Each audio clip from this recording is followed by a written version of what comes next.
தமிழகத்தில் பன்றிக் காய்ச்சல் கட்டுக்குள் உள்ளதாக சுகாதாரத்துறை செயலாளர் ராதாகிருஷ்ணன் தெரிவித்துள்ளார்.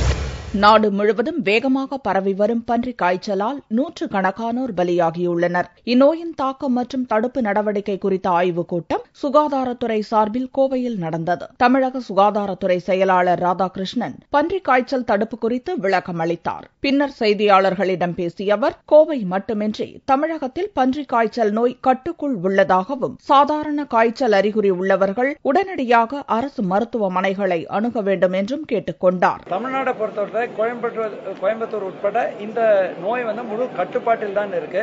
இந்திய அளவில் 22,000 பேர் பாதிக்கப்பட்டு 1,200க்கு மேல் இறப்பு இருந்தால் கூட தமிழக அரசு ஏற்படுத்த பல்வேறு முன்னெச்சரிக்கை நடவடிக்கையினால நோயின் தாக்கல் மிகவும் குறைவாக தான் நம்ம தமிழ்நாட்டில் இருக்கு. தனியார் மருத்துவமனையில் சென்று டைமிஃப்ளூ மாத்திரை தேவைப்பட்டால் கூட அரசாங்கத்திலிருந்து இலவசமாக வழங்குவதற்கான ஆணை தமிழகம் முழுவதும் பிறப்பிக்கப்பட்டுள்ளது. இக்கூட்டத்தில் சுகாதாரத்துறை அமைச்சர் விஜயபாஸ்கர், உள்ளாட்சித்துறை அமைச்சர் வேலுமணி ஆகியோர் பங்கேற்றனர்.